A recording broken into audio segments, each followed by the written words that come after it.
então hoje nós vamos tratar sobre o cultivo protegido nas casas de vegetação.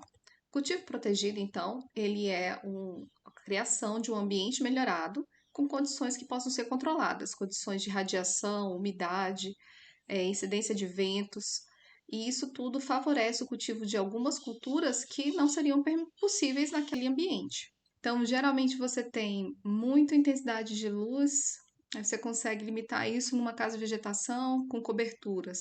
Ou se você tem um ambiente que é muito seco, a umidade do ar muito baixa, você consegue fazer com que essa umidade daquele ambiente fique mais alta com essa casa de vegetação, né? Esse cultivo protegido.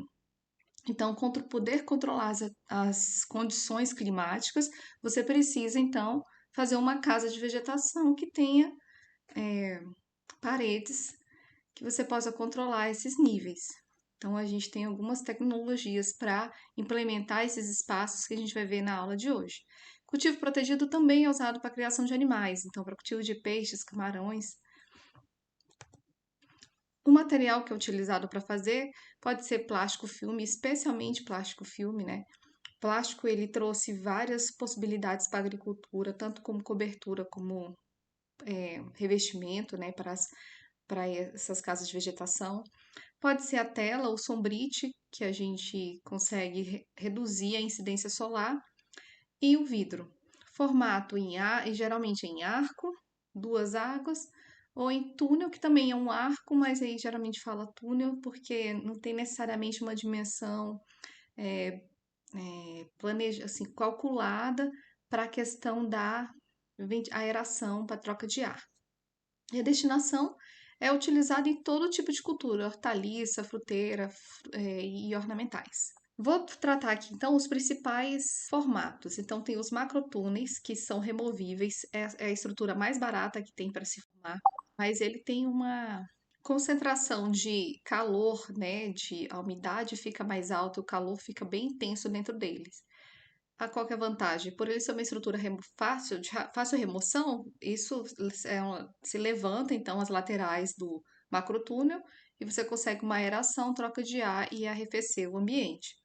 Os túneis já não são removíveis assim a qualquer momento. Os macrotúneis são bem fáceis de remover e eles são uma estrutura mais simples que tem.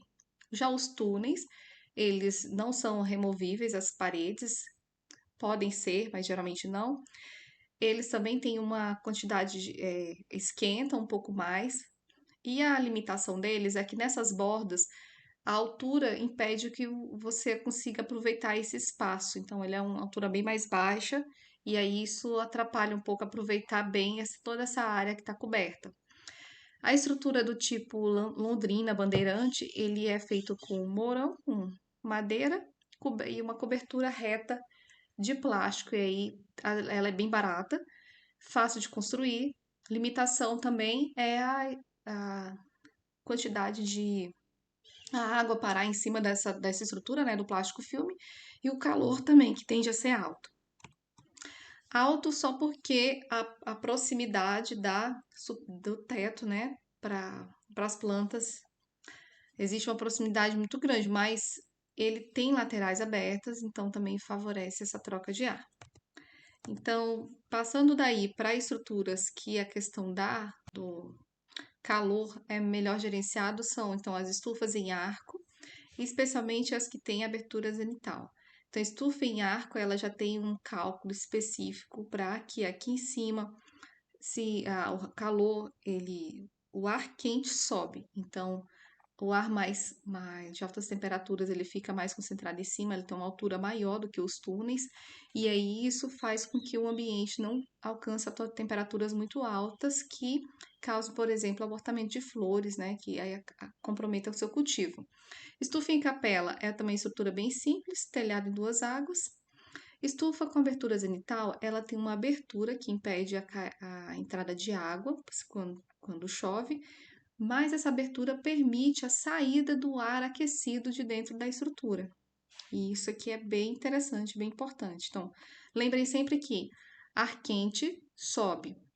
Se ele tem uma abertura para sair, ao sair, naturalmente, pelas aberturas que estão mais baixas, o ar que está um pouco mais arrefecido, ele vai entrar.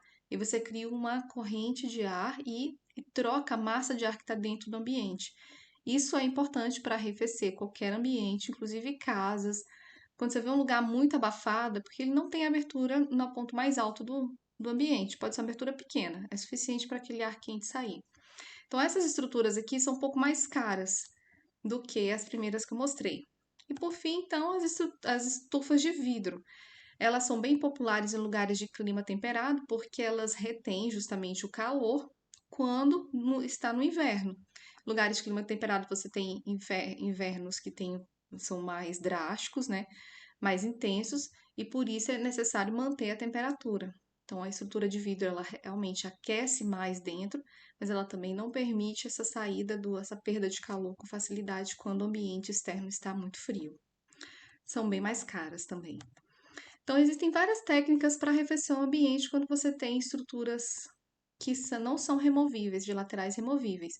Dentre as técnicas, tem o sombreamento automático, que é cobrir com sombrite ou qualquer outra cobertura, pintura lateral, pintura de próprio plástico para a radiação solar não entrando, também ela não vai precisar sair. E sistema fan e pad consiste em uma parede com argila expandida, que são aquelas bolinhas de argila que foram submetidas a altas temperaturas, ela virou uma pipoca. Então é uma bolinha, que é uma pipoca de argila, que faz uma parede com várias argilas expandidas e a água vai escorrendo por essa parede. Então, o ar que consegue atravessar essa parede, que tem poros, né? Tem espaços, como aquela água está evaporando, isso arrefece o ambiente. Então, o ar passa por essa parede úmida, levando esse vapor que recém-evaporado para dentro do ambiente, isso arrefece. E ainda a nebulização, que é a aspersão de água. Dentro dos cultivos pode ser feito em cima de mesas, pode também ser feito dessa maneira suspensa, nesse caso é morangueiro, e podem também ser feitos os cultivos verticais que estão se popularizando nos centros urbanos, né, para cultivo principalmente de folhosas. O cultivo também pode ser em solo, pode ser em substrato, pode ser em água direto, que são os cultivos hidropônicos, e ainda no ar, né? As raízes ficam mesmo um período no ar e aí elas são aspergidas com a solução nutritiva, e aí esse cultivo a gente chama de aeropônico. Hoje em dia já é possível se automatizar todos os processos dentro do cultivo, irrigação, nutrição, né, nessa irrigação e até a colheita. Existem várias empresas que estão fazendo essa automação dos manejos do cultivo dentro de casas de vegetação. E uma outra coisa que você pode melhorar dentro do cultivo protegido é o espectro da luz que faz fotossíntese. Então, isso é interessante para alcançar a floração em plantas que não floresceriam com as horas de luz que está disponível naquele local, né? Então, você suplementa a luz necessária para que a planta consiga induzir sua floração. E o mesmo contrário, você pode cobrir essa casa de vegetação com um plástico escuro para reduzir o dia, aumentar o comprimento da noite e fazer também induzir a floração nas plantas que precisam, como por exemplo na calanchoe, que é aquela plantinha ornamental bem comum. Aqui substituiu a violeta, que é bem comum, né? Tem todas as cores. Para ela florescer, é necessário cobrir a casa de vegetação para que o dia seja mais curto e ela induzir a floração dela.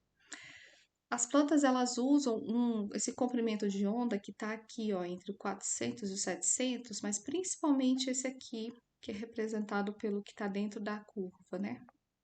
Então, essa aqui é a fração da radiação que é ativa para acontecer a fotossíntese. Para melhorar, então, a produção das folhas, produção de folhas e, né, a produção, é importante fornecer o espectro de luz que está dentro desse intervalo. O plástico para as casas de vegetação é essencial para cobrir as casas, né? Então, fazer a estufa com plástico, existem vários tipos de plástico, com 3 camadas, 5, 7 camadas, com cores diferentes para melhorar essa incidência ou reduzir a incidência de algum espectro de luz do sol mesmo. Você tem lonas escuras para cobrir. Então, tem uma variedade de materiais para cobrir a sua casa de habitação, uma outra variedade de tipos de plásticos para você utilizar como embalagem, como suporte para o seu substrato. Também é muito utilizado na parte da irrigação, então, para os conectores, para os gotejadores e para os tubos de irrigação. E para a cobertura do solo não em cultivo protegido em casa de estufa, também existe uma grande variedade. Então, hoje em dia, o plástico, ele na agricultura é muito utilizado. E o que é importante vocês saberem é que existem especificações que são adequadas para cada uso e que foram estudadas para melhorar a eficiência daquela, né, a melhoria daquele fator, quer seja luz, segurar a umidade. Eu vou mostrar para vocês aqui. Para armazenamento, vocês já devem ter ouvido falar, então, aqui dos silos, né?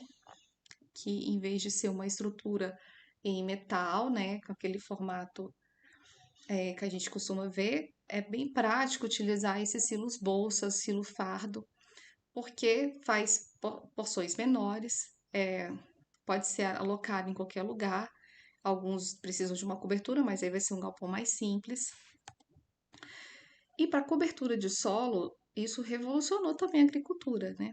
A gente tem plástico, o mulching, né? Mulch é bem comum na horticultura, que é essa cobertura com plástico no chão, faz um buraquinho aqui só para as folhas saírem e o seu o sistema de irrigação, né, por gotejamento, está aqui embaixo também.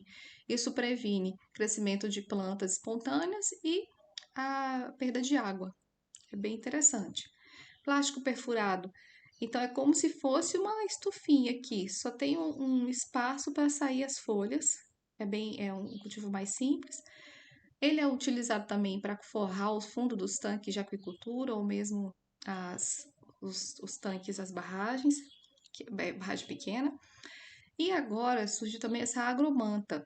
Ela é só estendida sobre o cultivo, ela vai reduzir então a perda de água e ela só fica em cima. Então, na hora de fazer qualquer trato, retira tudo, puxa de uma só vez. Não é feita assim, né? Não é uma estrutura que fica permanente.